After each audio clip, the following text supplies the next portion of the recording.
Hey, here's another fun one. How to make homeschool more fun using board games. Now, this is going to be a series where I'm going to walk through some of the Sailor favorite games that we've used with our own boys over the years. And I'll break down why we use those games and the benefits that the kids have gained from them. But before we jump into that, I wanted to go through why board games are so valuable in educating our kids. Before we do that, even, I want to give you a little bit of good news. You don't have to play games every single day, but they should be a part of your homeschool toolkit and make it a point to play a family game as often as possible, at least a couple times a month. You will get so much benefit out of just playing games with your kids. So, the very first thing that when you're playing games, when you pull your kids into board games, is that it boosts their brain function. This is scientifically proven. It just helps with development and strategies and helps the parts of the brain for problem solving and organizing and planning fire better. And over the course of your homeschooling career, it will help your kids learn critical thinking and planning and just making good decisions. So that's a big old check.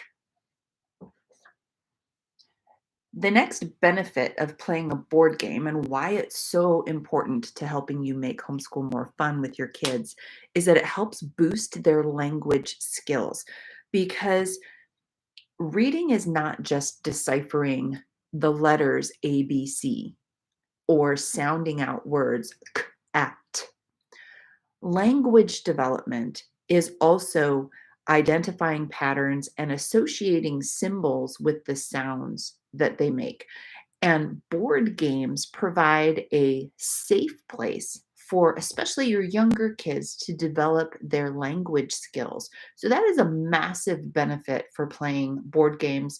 And I'm going to say, especially if your kids are struggling readers or have not developed any reading skills yet, find board games or activities where you're playing, but then they have to decipher things, patterns, codes, or even memorizing what different game pieces are on a game board. That's actually a pre reading skill, super important. So, language development. Another benefit of why games are so important is that they help your kids focus. Okay, the whole world kind of fades away as you're playing that game. Oh, not always. The dog's still going to bark at the UPS driver, or somebody's going to come knocking on the door. The kid next to you is going to spill something. But it helps them sharpen their focus. This is extremely important. It's different than staring at a screen focusing. This is active focus. And there are so many benefits to that down the road for studying and concentrating and that kind of thing. So sit down and unplug everything else except maybe some background, you know, music to help everybody feel the vibe of how fun the game is. But unplug devices, put phones away, and just be present and play the game together, and it will increase your kids' focus. Another benefit of playing games, and you know this, is that you can team up together. It encourages teamwork and it helps build relationships. I have 5 sons, and so a lot of games that we play, there's too many of us, so we have to team up in order for the game to work. So this pairing of different siblings helps them build up their relationship, but also that communication skill when you're dealing with, working with, trying to make decisions with somebody that thinks differently than you do.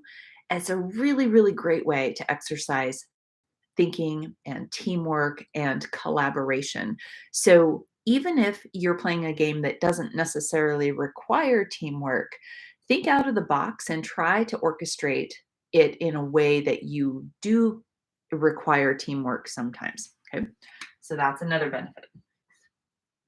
Here's an out of the box benefit of board games. When everything hits the fan on a homeschool day, and it will happen at least once a year, or at least it happens once or twice a year in my house. Once or twice a year, everything implodes. So you have one option of pressing through and like picking through the debris and trying to pick up where everything's falling apart. You could leave and go on a field trip. You could send the kids on a timeout, or instead of a timeout, grab a fun board game that you know that you're going to have the kids' attention and say, you know what? What we're doing right now is not working. So let's try something different. Let's play a board game and move to a different location in the house and set up a board game. And while the kids are still like crazy, let them go crazy, but just set up the board game quietly. They will trickle in and they will come, sit, and then play the game. And it may help you redeem bad attitudes or a failed day. There's so much education value in wrapped inside games, each one kind of hitting a different level or combination of skills, but super important. So try this the next time your house is kind of imploding. Try to play a game instead of just sending the kids away into a timeout. And timeouts are good.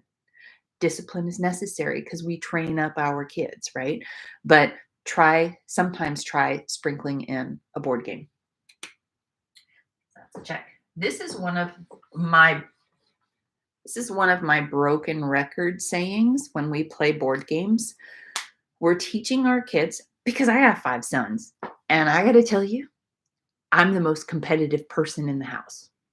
Hands down. It was the first argument that my husband and I had because we were playing checkers and he was cheating, and I called him out on it, and we had like this. My dad looked and said, "Ooh, you guys are meant for each other." My 5 sons were trained by me, so they're super competitive. They want to win. They want to win.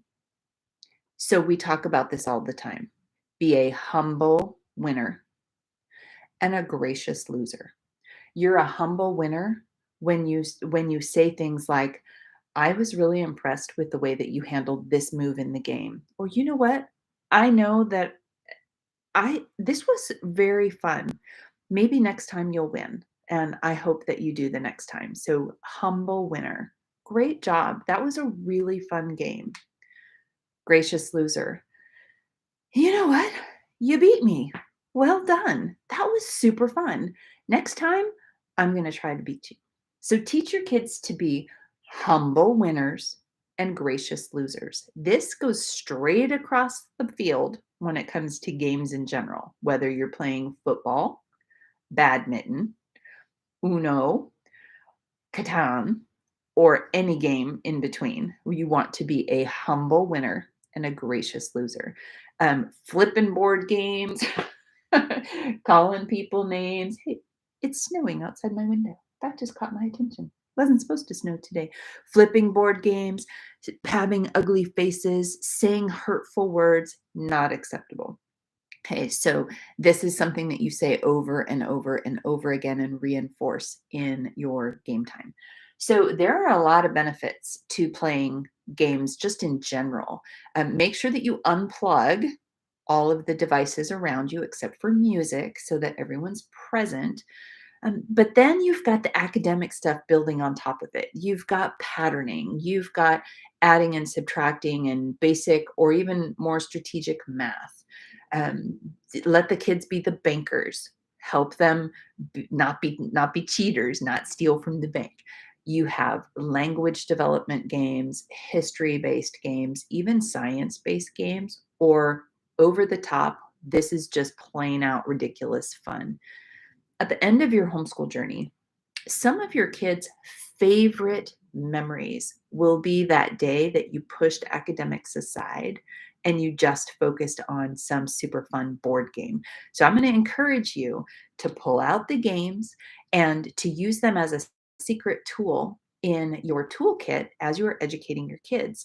And it will help make homeschooling more fun because you and I could use a little more laughter and play in our lives. Being a homeschool parent is not for the faint of heart. And when you're trying to do all of the things with all the people in the same space every day, it can get exhausting. So breaking the routine and playing a game might just be the secret sauce that you need today to help make homeschooling more fun. Now, coming up in this next series, I'm going to be going through some of the games. They will not be how to play, but I will show you some of our favorite games and some of the things that I think that kids glean from playing these particular games. It's not an exhausted list. Exhaustive?